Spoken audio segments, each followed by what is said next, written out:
तो कहानी के शुरुआत में हम एलियट नाम के एक आदमी को देखते हैं जो काफी समय से मरे हुए लोगों के फ्यूनरल को तैयार करने के काम कर रहा था। वो मरे हुए लोगों को तैयार करते वक्त उनसे बड़े ही प्यार से बात कर रहा था, जैसे कि वो उसके दोस्त हों। और आज के दिन एलियट एक बूढ़े आदमी के लाश के लिए फ्यूनरल तैयार कर रहा था। वहीं दूसरी ओर हम एना को देखते हैं जो अपने बॉयफ्रेंड पॉल के साथ रोमांस कर रही थी, लेकिन एक खूबसूरत मोमेंट एंजॉय करने के बजाय वो काफी परेशान लग रही थी। जिस पर पॉल उससे पूछता है कि आखिर बात क्या है। एना उससे कहती है कि ऐसा कुछ नहीं है। इसके बाद वो दोनों तैयार होकर अपने अपने काम पर चले जाते हैं। पॉल एक लॉयर था, वहीं एना एक स्कूल टीचर थी। जब एना स्कूल पहुंचती है तो देखती है कि कुछ लड़के मिलकर जैक नाम के एक बच्चे को तंग कर रहे हैं, जिससे एना उनको डांट कर वहाँ से भगा देती है। इसके बाद वो क्लासरूम में जाकर बातें करने लगती हैं, जहाँ चिकन को देखकर जैक कहता है कि उनमें से एक चिकन मर चुका है, जिसके जवाब में एना चिकन को हाथ में पकड़कर उसे दिखाते हुए कहती है कि ये मरा नहीं है, बस थोड़ा डरा हुआ है, शायद इसीलिए हिल नहीं रहा। एना उसे बताती है कि ये जल्द ही ठीक हो जाएगा। इसके बाद वो बच्चों को पढ़ाने चली जाती है। यहाँ पर हम देखते हैं कि एना काफी परेशान थी। वो अपना मेडिसिन लेकर अपने पियानो टीचर के फ्यूनरल में जाने लगती है, लेकिन अचानक से हॉल के सभी लाइट्स एक एक करके बंद होने लगती हैं, जिससे वो डर कर भागने लगती है।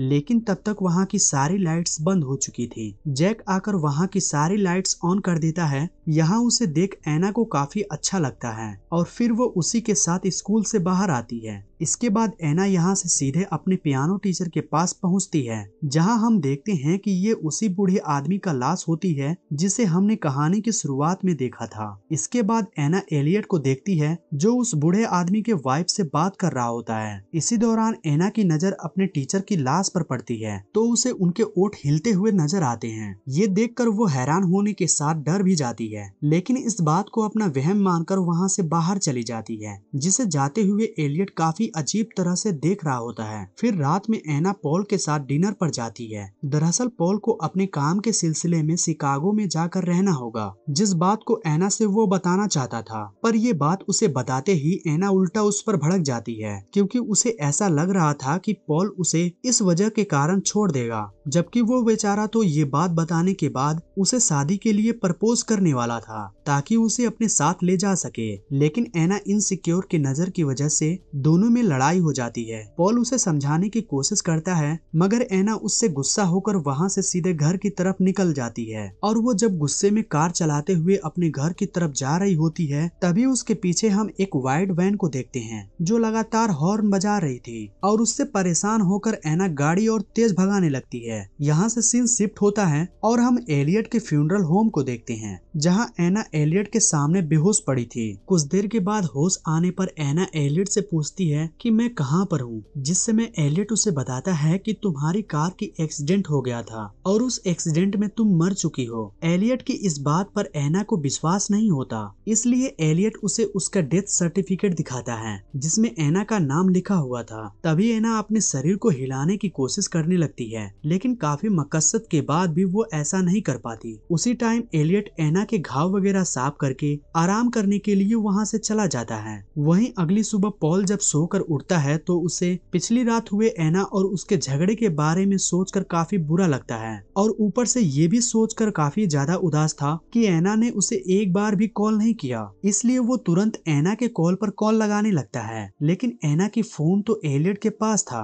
और एलियट उसकी कॉल नहीं उठाता। लेकिन वो पॉल के भेजे हुए वॉइस मैसेज को सुन एना के फोन को बंद करके एक पॉकेट में रख देता है। फिर वो उस पॉकेट को एक लॉकर में रख देता है, जिसमें उस जैसे कई सारे और दूसरे पॉकेट भी रखे हुए थे। वहीं पॉल सीधा एना से मिलने के लिए एना के स्कूल जाता है। वहाँ उसे पता चलता है कि एना आज स्कूल आई ही नहीं। ये जानकर वो एना के माँ के घर पहुँचता है, जहाँ उसे पता चलता है कि पिछली रात में हुए एक्सीडेंट की वजह से एना की मौत हो चुकी है। ये जानकर उसे बिल्कुल भी विश्वास नहीं होता और वो खुद को मुश्किल से संभालता है। एना की माँ उसे ही एना की मौत की जिम्मेदार ठहरा रही थी। इस दौरान दूसरी तरफ एना को लग रहा था कि वह अभी भी जिंदा है, जिसके लिए वो एलियट से रिक्वेस्ट करती है कि तुम मुझे छोड़ दो, मुझे जाने दो। लेकिन एलियट एना के घाव पर टाके लगाने के बाद उसे एक इंजेक्शन देता है। उस इंजेक्शन के बारे में एना के पूछने पर एलियट उसे बताता है कि इन इंजेक्शन से तुम्हारी मसल रिलैक्स हो जाएंगी। फिर कुछ देर बाद जब एना की आंख खुलती है तो इस बार वो अपने शरीर को हिला पा रही थी। ये देख एना सबसे पहले अपने पल्स और सांस वगैरह चेक करती है ताकि वो पता लगा सके कि वो जिंदा है या नहीं, पर शायद उस इंजेक्शन की वजह से उसे कुछ भी महसूस नहीं हो रहा था। और इसी दौरान वहाँ पर पॉल भी आ जाता है। वो एलियट से बोलता है कि मुझे एना की बॉडी देखना है, लेकिन एलियट पॉल को साफ इनकार कर देता है क्योंकि सिर्फ एना के परिवार के लोग ही, यानी कि उसका कोई रिश्तेदार ही उसके लाश को देख सकता है, क्योंकि एना के पॉल से शादी नहीं हुई थी। इसलिए एलियट एना की बॉडी उसे दिखाने से साफ इनकार कर देता है। इस पर पॉल की एलियट से बहस होने लगती है। इस शोर से बेसमेंट में बंद एना भी पॉल के आने का पता लग जाता है, इसलिए वो आवाज लगाकर पॉल को बुलाने की कोशिश करती है, मगर उसकी आवाज पॉल तक नहीं पहुंचती। इधर पॉल बौखलाहट में यहाँ से सीधा पुलिस स्टेशन के लिए निकल जाता है, जिसके जाने के बाद एलियट एना के पास वापस पहुँचता है तो एना उससे भीख मांगते हुए कहती है कि मुझे पॉल से सिर्फ एक आखिरी बार मिलने दो, जिस पर एलियट एना पर गुस्सा करते हुए बोलता है कि तुम्हें अब सभी का मुंह छोड़ देना चाहिए और अगर तुम उन्हें भूल नहीं पाओगी तो तुम्हारी आत्मा को मुक्ति मिलने में काफी मुश्किल होगी। दूसरी तरफ पॉल पुलिस स्टेशन पहुंचकर अपने ऑफिसर दोस्त से एना के बारे में बताता है और उससे कहता है कि तुम कुछ भी करके प्लीज एक बार एना की लाश दिखवा दो, जिस पर वो ऑफिसर बोलता है कि मैं इनमें तुम्हारी कोई भी मदद नहीं कर सकता क्योंकि एलियट जो भी कर रहा है वो नियम के मुताबिक ही कर रहा है, इसलिए एना को देखने के लिए तुम्हें उसके फ्यूनरल तक का इंतजार करना होगा। यहाँ पॉल काफी ज्यादा दुखी हो जाता है क्योंकि उसे लग रहा था कि आज एना उसकी वजह से जिंदा नहीं है। दूसरी तरफ एना एलियट से सवाल करती है कि अगर मैं जिंदा नहीं हूँ तो तुम मुझसे बात कैसे कर पा रहे हो। इस पर एलियट उसे बताता है कि मेरे पास एक ऐसे पावर है जिसके जरिए मैं मरे हुए लोगों को देखने के साथ उनसे बातें भी कर सकता हूँ और मैं आत्माओं को उनकी मुक्ति तक पहुँचाने में मदद करता हूँ। फिर एलियट एना से पूछता है कि आखिर तुम फिर से जिंदा क्यों होना चाहती हो, क्योंकि जब तुम जिंदा थी तब तुम अपनी जिंदगी से बिल्कुल भी खुश नहीं थी। जो बात सुनते ही एना एकदम से टूट जाती है क्योंकि उसे अच्छे से पता था कि एलियट ने जो भी कहा है वो सब सच है। उसने कभी भी अपनी लाइफ को वैल्यू नहीं किया। इस बात को सोचते हुए वो चुपचाप लेट जाती है और एलियट भी एना को अकेले छोड़कर अपना सब कुछ काम निपटाने के लिए चला जाता है। जब कुछ देर बाद एना की आंख खुलती है तो वो अपने सामने एक बूढ़ी औरत को खड़ा देखती है जिसकी लाश को उसने यहीं पर कुछ देर पहले देखा था। वो औरत एना से कहती है कि तुम अभी इसके लिए तैयार नहीं हो। तभी इतने में पास के एक दरवाजा अपने आप ही खुल जाता है, जिसके अंदर जैसे ही एना जाती है वहाँ एक बच्ची का भूत नजर आता है जो असल में एना की ही बचपन का रूप था। वह बच्ची एना से बोलती है कि अब तुम मर चुकी हो और अब तुम्हें अपनी जिंदगी कभी वापस नहीं मिलेगी, जिसके साथ ही एना की आंख अचानक से खुल जाती है, मतलब कि ये सब उसका सपना था। यहाँ एना ये सोचकर परेशान थी कि वो अगर मर चुकी है तो उसे आखिर सपने कैसे आ रहे हैं। अब यही बात उसे काफी ज्यादा परेशान करने लगती है, जिस वजह से वह गुस्से में आकर वहाँ की सारी चीजों को तोड़ने लगती है। जिस दौरान वहाँ एलियट एना का फ्यूनरल ड्रेस लेकर आता है जो एना की माँ ने भिजवाया था। जहाँ सभी सामान को टूटा फूटा देखकर एलियट एना को फिर से एक बार समझाने की कोशिश करता है और इस बात का फायदा उठाकर एना एलियट को अपने बातों में लगाकर उसके कोट की जेब से यहाँ की सभी चाबियां निकाल लेती है। फिर एलियट वहाँ से कहीं बाहर चला जाता है। जिस दौरान रास्ते में उसे जब पता लगता है कि एना ने चाबी निकाल ली है तो वो तुरंत फ्यूनरल रूम की तरफ वापस लौटता है। वहीं इधर एना ने उसकी चाबी की मदद से बेसमेंट की दरवाजे को खोलकर ऊपर की तरफ आ जाती है। जिस दौरान वहाँ एलियट भी आ पहुंचा था, इसलिए वो एक कमरे में जाकर चुपचाप छुप जाती है। फिर वो चुपके से वहाँ रखे एक फोन से पॉल को कॉल करती है, जिसे एना की आवाज साफ सुनाई दे रही थी। यहाँ एना उससे लगातार कह रही थी कि मैं जिंदा हूँ, जिस बात को सुनकर पॉल को लगता है कि एना के नाम पर उससे कोई मजाक कर रहा है, इसलिए वो फोन को कट कर देता है। और अब तक एलियट ने भी एना को ढूंढ लिया था, जिसे वो इस बार यकीन दिलाने के लिए कि वो मर चुकी है, एना को वो शीशे के सामने ले जाकर खड़ा कर देता है, जहाँ एना देखती है कि वो किसी लाश की तरह वो बुरी तरह सफेद पड़ चुकी है और कहीं न कहीं उसे यह देखकर अपने मौत पर यकीन हो जाता है। इसलिए वो आंख बंद करके गहरी सांस भरती है, जिसका निशान हम शीशे पर पड़ते हुए देखते हैं। मगर इससे पहले कि एना उसे देख पाती, एलियट जल्दी से उस निशान को साफ कर देता है। लेकिन ये सब बाहर खड़ा एना का स्टूडेंट जैक खिड़की के जरिए देखता है और वो भी एना को जिंदा देखकर काफी हैरान हो जाता है। इसके बाद पॉल एना के स्कूल उसका कुछ सामान लेने के लिए जाता है, तो वहाँ जैक उसे बताता है कि मैंने एना को पिछली रात फ्यूनरल होम में रेड ड्रेस में एलियट के साथ देखा था। लेकिन पॉल उसे बच्चा समझकर उसकी बातों पर विश्वास नहीं करता, जिस पर जैक पॉल से बोलता है कि तुम टीचर से प्यार नहीं करते और अच्छा हुआ कि तुम्हें छोड़कर चली गई है। जैक की ये बात सुनते ही पॉल जैक को एक थप्पड़ लगा देता है। उधर फ्यूनरल होम में एक और लाश आ जाती है जो कि पुलिस वाले के भाई की थी, इसलिए वो उसे देखने के लिए आया होता है। जिस दौरान वो एना की बॉडी में कुछ मूवमेंट देखता है और जब एलियट कुछ देर के लिए वहाँ से हट जाता है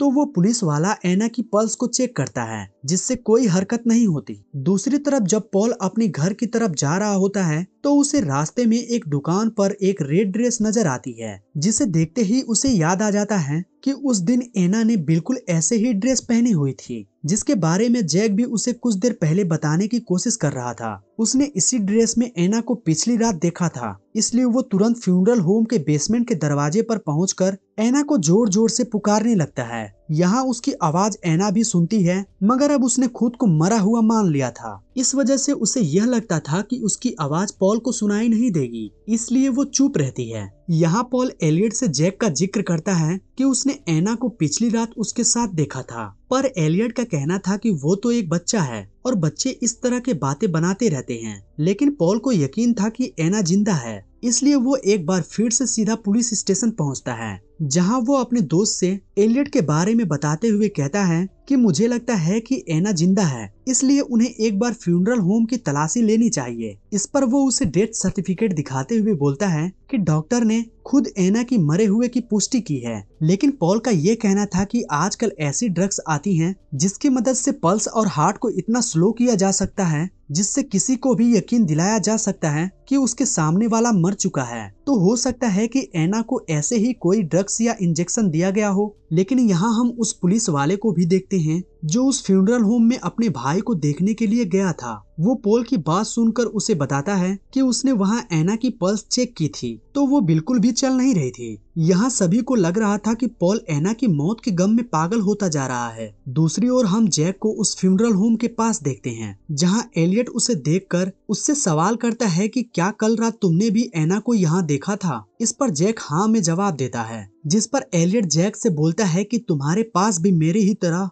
भगवान की दी हुई अनोखी शक्ति है, जिसके जरिए तुम भी आत्माओं को देख और सुन सकते हो, और मैं मुक्ति पाने में उन आत्माओं की मदद करता हूँ। यहाँ एलियट जैक से वादा करता है कि वो इस बारे में उसे सब कुछ अच्छे से सिखाएगा। दूसरी साइड एलियट एना को फ्यूनरल के लिए रेडी कर रहा होता है, जिस दौरान एना उसे बताती है कि मैंने अपनी जिंदगी में अपने माँ से बहुत कुछ सीखा है। उनका मानना था कि प्यार में अक्सर लोगों को धोखा मिलता है, इस वजह से मुझे लगता था कि पॉल मुझे कहीं छोड़कर चला जाएगा, जिस चीज से मैं बहुत ज्यादा डरती थी। यहाँ एलियट एना से पूछता है, अगर तुम्हें जिंदगी जीने का एक बार और दोबारा मौका दिया जाए तो क्या तुम उसे ठीक से जियोगी। यहाँ एलियट एना को एक तरह से दोबारा मौका दे रहा था। ये पाकर पहले तो एना काफी खुश हो उठती है, लेकिन जैसे ही वो दरवाजे के पास पहुँचती है तो उसे दिखता है कि उसको फिर से अपनी वही बेकार जिंदगी जीने होगी, जिसमें उसकी कोई भी परवाह नहीं करता, और वो वापस आकर लेट जाती है। इस पर एलियट बोलता है कि मुझे लगता था कि तुम औरों से अलग होगी, मगर उन्हीं की तरह कमजोर निकली। तुम सबको डर मौत से नहीं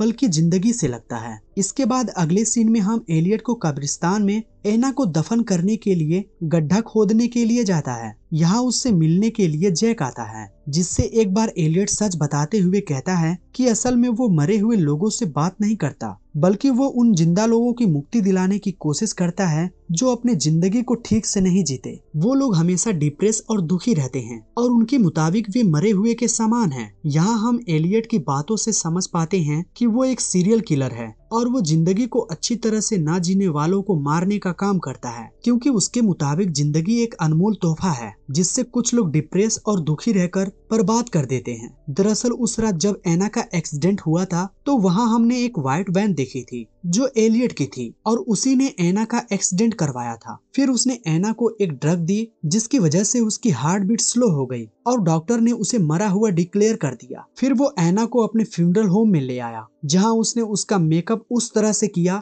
जिससे वह एक लाश की तरह दिखे। इसके बाद की कहानी तो हमें अच्छे से पता है। एलियट ने इसी तरह कई और लोगों की जानें ली, जहां जैक भी एलियट की बातों में पूरी तरह से आ चुका था। इसके बाद एलियट वापस जाकर एना को फ्यूनरल होम के लिए पूरी तरह से तैयार कर देता है, जिस दौरान एना एलियट से एक शीशे की मांग करती है ताकि वो आखिरी बार खुद को देख पाए, जिस पर एलियट उसे एक छोटा सा शीशा दे देता है जिसमें अब एना खुद को देख रही होती है। तभी उसकी सांसों का निशान उस शीशों पर पड़ जाता है। ये देखकर एना समझ जाती है कि अब तक एलियट उसे झूठ बोल रहा था और वो जिंदा है। लेकिन इससे पहले कि वो कुछ कर पाती, एलियट उसे बेहोशी का इंजेक्शन लगा देता है। फिर एना को कॉफिन में डालकर फ्यूनरल में ले जाता है, जिस दौरान पॉल काफी ज्यादा दुखी था। वो एना को वही अंगूठी पहना देता है जो उसने उसके लिए ली थी, जिसके दौरान पॉल को एना की हरकत देखने के बावजूद भी उसे नजरअंदाज कर देता है, जो वहाँ खड़ा एलियट भी नोटिस करता है। इसलिए वो जल्दी से एना की कॉफिन को बंद करके उसे दफना देता है। जिसके बाद पॉल उसके मौत के दुख में काफी ज्यादा ड्रिंक कर रहा होता है, जिसे एलियट उसे ड्रिंक करने से मना कर रहा होता है और उसे एना को भूलकर जिंदगी में आगे बढ़ने की राय देता है। लेकिन यहाँ पॉल उल्टा ही एलियट से ही लड़ जाता है। इस पर वो पॉल को बोलता है कि तुम सही थे, तुम्हारी एना जिंदा है, जिसे अगर तुम बचा सकते हो तो जाओ। यहाँ पॉल ये बात सुनते ही एना को बचाने के लिए निकल जाता है, जिस दौरान एलियट अपने वैन से उसका पीछा कर रहा होता है। हालांकि पॉल कब्रिस्तान पहुंचकर एना को कॉफिन से बाहर निकाल देता है, जहां एक दूसरे के गले लग जाते हैं। इसी दौरान हम दूसरी साइड जैक को देखते हैं, जो एलियट के नक्शे कदम पर चलते हुए उसी बीमार और डरे हुए मुर्गी के बच्चे को जिंदा ही जमीन में दफन कर देता है। मतलब कि वो एलियट की बातों में आकर खुद को वो उसी तरह समझने लग गया था। वहीं अगले सीन में पॉल की आंख फ्यूनरल होम में खुलती है, जहां उसके सामने एलियट खड़ा था। वो पॉल को बताता है कि तुम कब्रिस्तान तक पहुंच ही नहीं पाए थे, बल्कि तुम्हारा रास्ते में ही एक्सीडेंट हो गया था और अब तुम मर चुके हो। दरअसल यहाँ भी काम एलियट का ही था, उसने पॉल का एक्सीडेंट करवाया था। लेकिन जब पॉल खुद को मरा हुआ मानने से इनकार कर देता है, तो एलियट जैक से एक रॉड लेकर सीधा उसके छाती में घुसा देता है, जिससे पॉल की बहुत ही दर्दनाक तरीके से मौत हो जाती है। यहाँ एलियट ने पॉल को इसलिए मारा क्योंकि वो एना के गम में डिप्रेस हो गया था। साथ ही अब एलियट का साथ जैक भी देने लग गया था। और इसी के साथ ये मूवी यहीं पर समाप्त हो जाती है। दोस्तों, आपके अपने V for Movie Explainer channel को सब्सक्राइब करने के लिए धन्यवाद।